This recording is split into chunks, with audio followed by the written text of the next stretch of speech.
uh, end at the telling value 180 in units of minutes of arc. Okay, so the 0 is in the minutes, so this is 180 degrees in 0 minutes. Okay, so notice that 90 degrees in 0 minutes corresponds to 81.2. That's odd, isn't it? Let's see if we can make sense of this.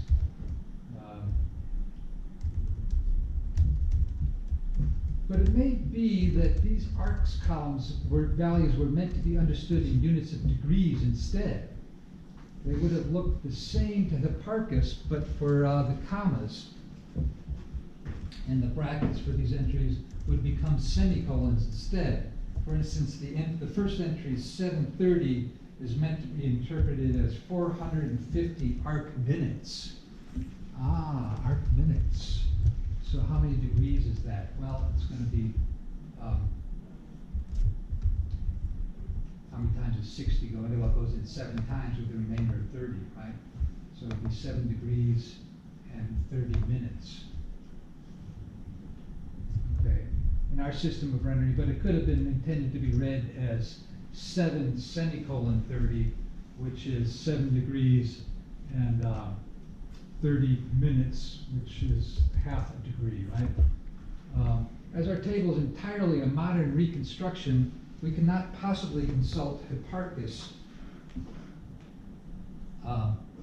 or his actual writings. We cannot know what he might have intended, but in the end, it doesn't matter, as 7, 30 arc minutes measured an arc identical in size with one of 7 semicolon 30 degrees. On the other hand, the reader may have noticed that the entries in both columns of the table are not correctly rendered in sexagesimal form. For instance, the last entry of an arc of 180 arc minutes, which ought to be written in sexagesimal as 3, 0, so 360s is 180 with 0 ones and 0 where am I?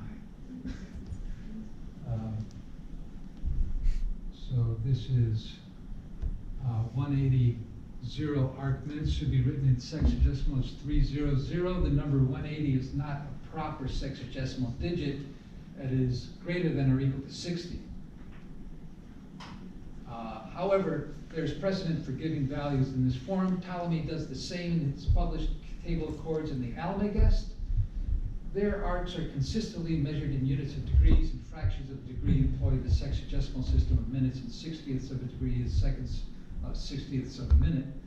But in measuring arcs larger than 60 degrees, there was no call for maintaining the system of grouping of values that would require an extra sexagesimal digit to the left. As a possible explanation of Ptolemy's practice, Greeks of his time did not use the system of strokes and wedges that Babylonian scribes used for writing cuneiform. On wet clay tablets, they wrote with ink on papyrus and parchment instead. And in the Greek tradition, numbers were rendered using the decimal-based system that was already in use. Really?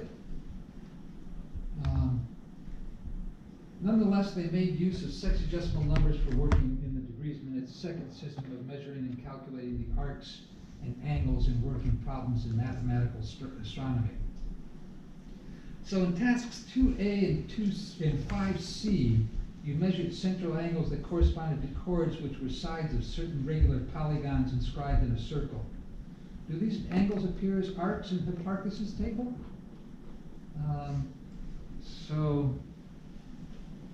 730, what do we need to make of that? We're to make of that 7.5 degrees. How many times does 7.5 go into 360? Can we do that? Well, we don't like to do this kind of division, right? We prefer to divide by a whole number, so we multiply both the dividend and the divisor by 10. And we can say that's an equivalent division problem, right? Which, in fact, we can divide both sides by 25 and get 5 into, how many times is 25 going to this? Well, 4 into 100, and then 4 times 36 is 144. So is that yet another equivalent division problem? 5 goes into 144 how many times? Well, 28.8. So 8/10 of a degree. Is that a common measure? So then 15 degrees. Well, how many 15-degree measures? Did I do that right? I'm not sure.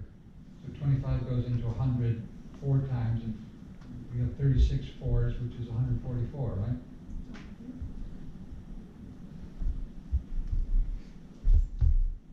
Doesn't feel right somehow.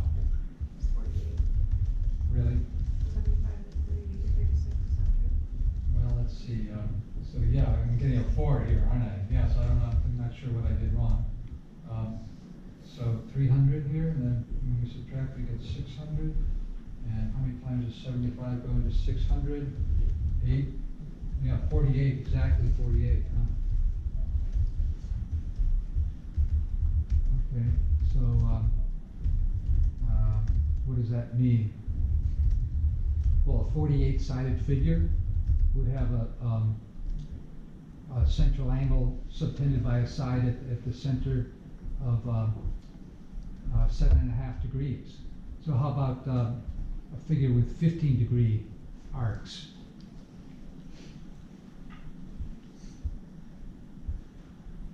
Well, it'd be twice that, right? So or half the number of sides. So that'd be 24-sided figure. And if you so what's happening is we keep adding 7.5 degrees and getting these multiples of 7.5 degrees in the first column, right? And why 7.5? Well, if you take 90 and divide it into equal parts.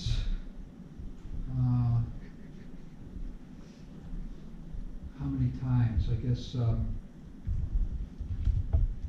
well, we have the dodecagon has a central angle of 30 degrees, we saw here, right? And if we were to double the number of sides of the dodecagon, we'd have a 24gon, which would have 15-degree central angles.